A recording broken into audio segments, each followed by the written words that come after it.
आनंद मोहन आजाद भारत के इकलौते पहले राजनेता जिन्हें मौत की सजा सुनाई गई थी, जिसने तत्कालीन प्रधानमंत्री मोरारजी देसाई के भाषण के दौरान काले झंडे दिखलाए, जिसे रिहा करने के लिए नीतीश कुमार ने जेल मैनुअल में बदलाव कर दिए हैं, जिसने 27% ओबीसी आरक्षण को लेकर विरोध जताया, जो अग्रिम जातियों का नेता बना और निचली जातियों का विरोध करता।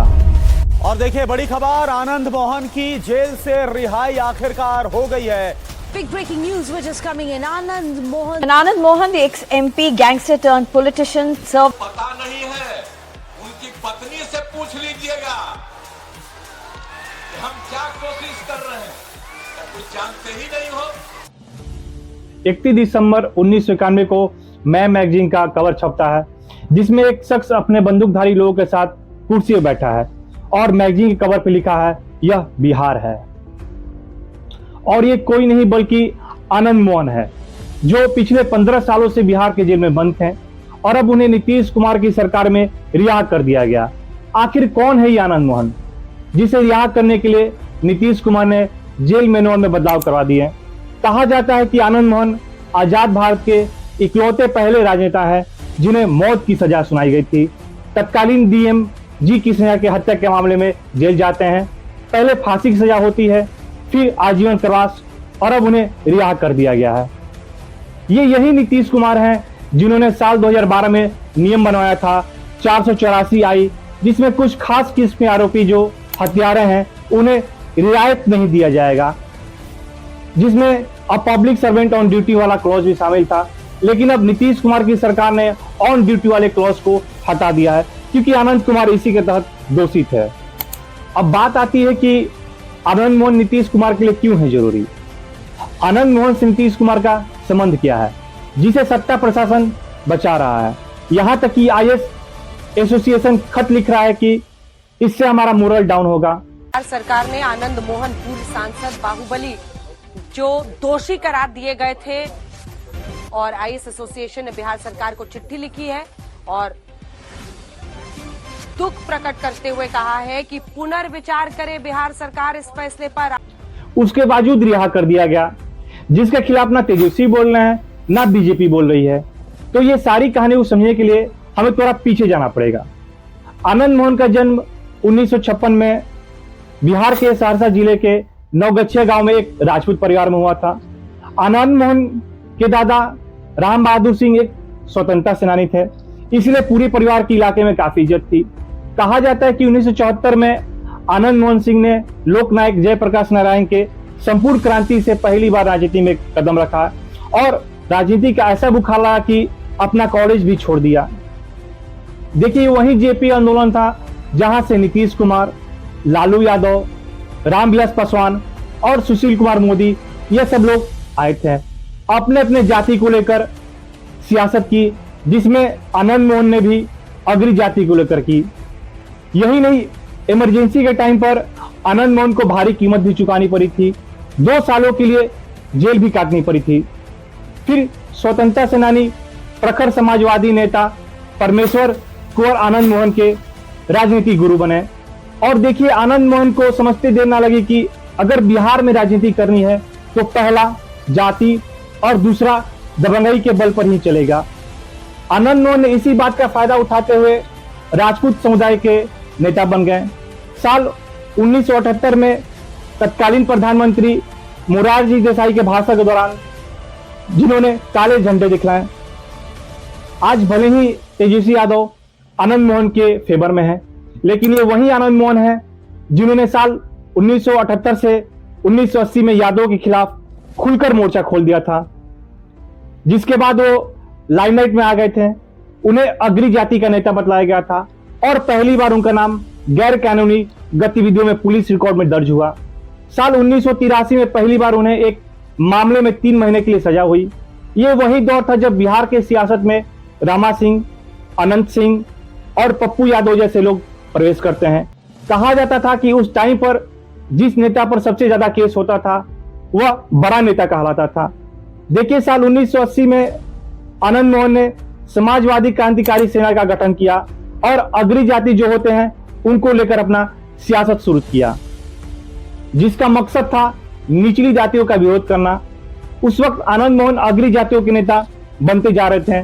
वहीं आंदोलन से निकले लालू यादव प्रो दलित नेता के तौर पर बिहार में अपनी पहचान बनाने में लगे हुए थे। सुनने में आता कि उस दौर में अपनी बाहुबली वर्चस्व को कायम रखने के लिए पप्पू यादव की गैंग से काफी अनबन रहती थी। उस वक्त कोसी के इलाके में गृह युद्ध जैसे हालात हुआ करते थे। कोसी जहां से ये आते हैं, उस समय नारे भी लगते थे, जेल के ताले टूटेंगे, कोसी के बाबू छूटेंगे। देखिए, साल 1990 में लालू प्रसाद यादव जब बिहार के मुख्यमंत्री बने तो उन्होंने मंडल कमीशन यानी मंडल आयोग का समर्थन किया, जहां आनंद मोहन आरक्षण के विरोध में थे। आप इसको समझे कि लालू यादव मंडल आयोग लागू करवाना चाहते थे 27% ओबीसी आरक्षण को लेकर, वहीं आनंद मोहन 27% आरक्षण को लेकर खिलाफ में थे। लालू यादव ने उस समय भूरा बाल हटाने को कहा था, जिसमें ब्राह्मण, क्षत्रिय और वैश्य समाज आते, और वहीं आनंद मोहन यादव के खिलाफ मोर्चा खोलते थे। और आज इत्तेफाक देखिए कि दोनों एक साथ हैं। देखिए, उस समय लालू सरकार द्वारा आनंद मोहन पर एनएसए, सीसीए और मीसा के तहत कई आपराधिक धाराओं में मुकदमे दर्ज किए गए। उस टाइम पर उन पर 1000 से लेकर 25,000 रुपए तक घोषित इनाम भी रखा गया था। खैर, 1990 में आनंद मोहन ने सिलेंडर बोल दिया और जनता दल के टिकट पर महेसी विधानसभा से चुनाव लड़े और जीत हासिल की। कहा जाता है कि उस वक्त भी आनंद मोहन एक कुख्यात गिरोह के मुखिया थे, जिसे प्राइवेट आर्मी कहा जाता था। यह गिरोह उन लोगों को टारगेट करता था जो आरक्षण के समर्थन में थे। लेकिन जिस जनता दल की टिकट पर विधायक बने थे, उसी पार्टी ने जब सरकारी नौकरियों में पिछड़े वर्ग को 27% आरक्षण का समर्थन किया, तो आनंद मोहन उस जनता दल से अपने रास्ते अलग कर लिए और साल 1993 में अपनी नई पार्टी बनाई, जिसका नाम बिहार पीपुल्स पार्टी बीबीपी रखा। साल 1974 में आनंद मोहन की पार्टी ने तब बहुत बड़ा उलटफेर कर दिया, जब वैशाली लोकसभा सीट पर हुए बाई इलेक्शन में आनंद मोहन की पत्नी लवली सिंह ने जीत हासिल की। जीत का असर सबसे ज्यादा लालू यादव पर पड़ा था, क्योंकि आनंद मोहन की बीबीपी पार्टी को उस वक्त ओबीसी में आने वाले कुर्मियों का सबसे ज्यादा समर्थन मिला था, जिसमें लालू यादव के बैकवर्ड मुस्लिम दलित इक्वेशन को तगड़ा झटका मिला था। देखिए, साल 1995 में एक दौर ऐसा भी आया कि जब आनंद मोहन लालू यादव के सामने मुख्यमंत्री के तौर पर उभरने लगे थे। यहां तक कि 1995 में आनंद मोहन की पार्टी बीबीपी ने नीतीश कुमार की समता पार्टी से भी बेहतर प्रदर्शन किया था। हालांकि 3 सीटों से खड़े होने के बावजूद चुनाव हार जाते हैं। बाद में आनंद मोहन ने अपनी पार्टी बीबीपी को नीतीश कुमार की समता पार्टी में विलय कर दिया। साल 1996 में आनंद मोहन की पार्टी आरजेडी को छोड़ बीजेपी के साथ हाथ मिला लिया, जिसके बाद वो जेल में रहते हुए शिवहर से लोकसभा चुनाव लड़े और जीत हासिल की। और उसके बाद साल 1998 में फिर उसी सीट से वो दोबारा सांसद बने, लेकिन इस बार चुनाव राष्ट्रीय जनता दल आरजेडी से लड़ा गया था, जिसे आरजेडी ने समर्थन दिया था। जिसके बाद आनंद मोहन कभी संसद या विधायक नहीं बने। देखिए, इसके बाद आनंद मोहन ने कांग्रेस से हाथ मिला लिया, लेकिन कांग्रेस में कुछ खास अहमियत नहीं दी गई। जिसके बाद 1999 और 2004 में जो लोकसभा का चुनाव हुआ था, उसमें जीत नहीं पाते हैं, जिसके बाद उन पर चुनाव लड़ने पर बैन लग जाता है। माना जाता है कि साल 2005 में लालू यादव के जंगल राज को खार फेंकने में एकजुट हुए बिहार के विपक्षी नेताओं के संघर्ष में आनंद मोहन की महत्वपूर्ण भूमिका रही थी। तब नीतीश कुमार मुख्यमंत्री बने थे।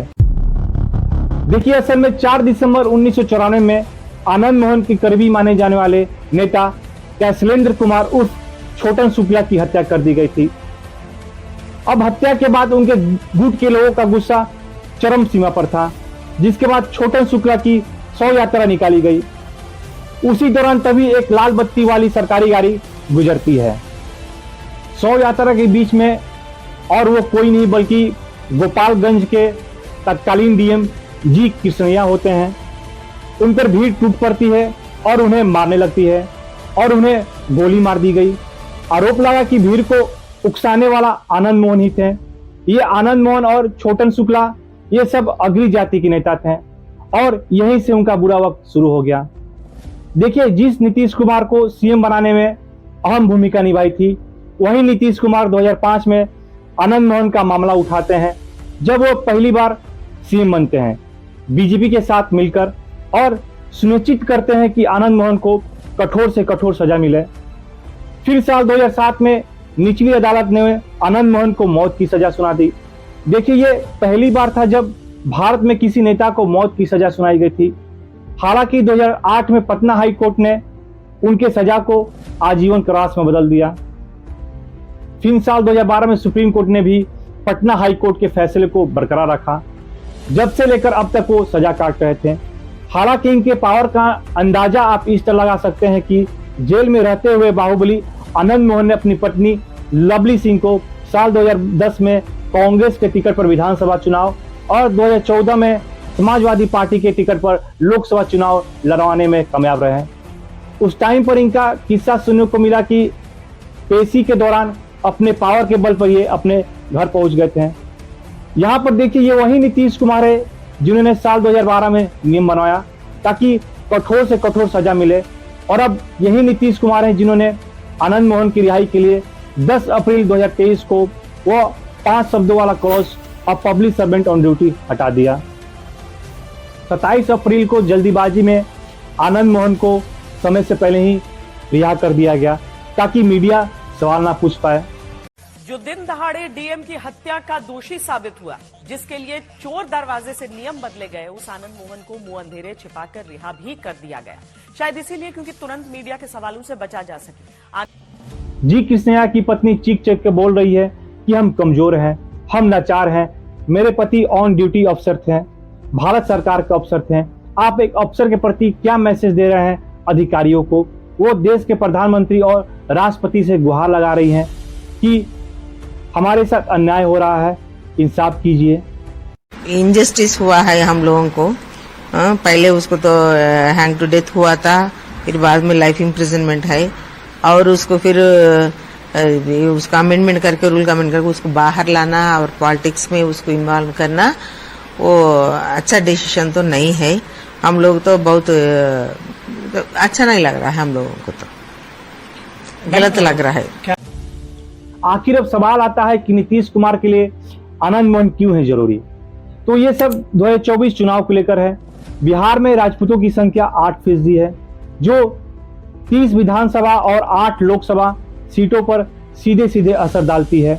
इसीलिए आरजेडी और जेडीयू अपर कास्ट तक पहुंच बनाकर अपने ओबीसी केंद्रित वोटर्स को आगे बढ़ाने में कोशिश कर रही है।